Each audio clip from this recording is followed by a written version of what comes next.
Doctor Nirmal Prabha বৰদলৈৰ দ্ৰৌপদী। মই ব্যতিক্ৰম নহয়, নহয়। মই যে মাথো চিৰন্তন নাৰী, যুগমীয়া ৰহস্যৰে ভৰা বিচিত্ৰ বৰ্ণালীৰ এক সহজ প্ৰকাশ। মোৰ বাসনাত কোনো নতুনত্ব নাই।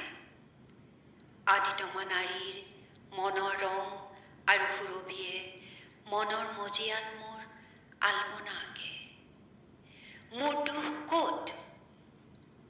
মই মাথো কৰি গ'লো সত্যৰ সহজ স্বীকাৰ, যিবোৰ স্বীকাৰ ভণ্ডামীৰ মুখাৰ তলত সৰ্বদাই গুপ্ত হৈ থাকে। হাঁহি উঠে।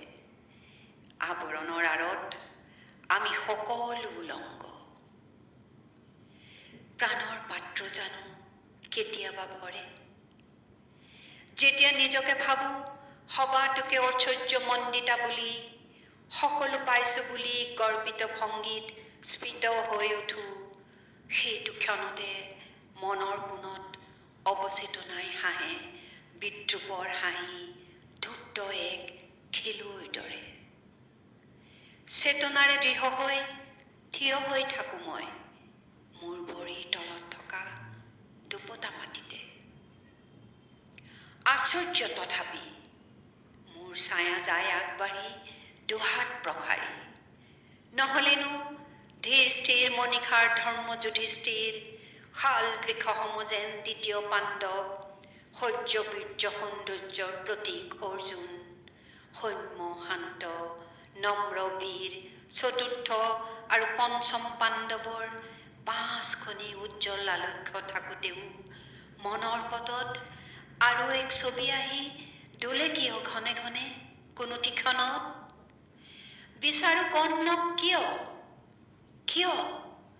কিয় এই তৃষা জাগে আকণ্ঠ ভৰি মোৰ থাকোঁতে অমৃত? এয়া যে মায়াৰ খেলা, দেহী আমি, তথাপি কৰোঁ যে বাস দেহৰ ঊৰ্ধত। এয়া এক অনুভৱ বিশেষ স্তৰৰ, এয়া এক মানসিক উপলব্ধি গভীৰ মনৰ। সৌন্দৰ্য নহয় মাথো অপৰূপ অৱয়ব ভংগী আৰু সুললিত স্বৰ। সৌন্দৰ্য লুকাই থাকে বোধ, মেধা, বীৰত্ব, পাণ্ডিত্য, ব্যক্তিত্ব আৰু সুঠাম মনৰ কত প্ৰকাশত।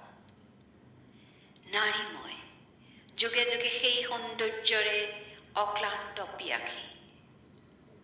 মাতৃৰ সঞ্চয় তৃষ্ণা, লালনৰ মায়া থাকে অচিনাকি ৰূপ লৈ হৃদয় মাজত। প্ৰতিটো ৰঙৰে প্ৰতিপাহ ফুল যদি থাকিলেহেঁতেন মোৰ মৰমৰ জীৱনৰ সৰু এই বননিখনত।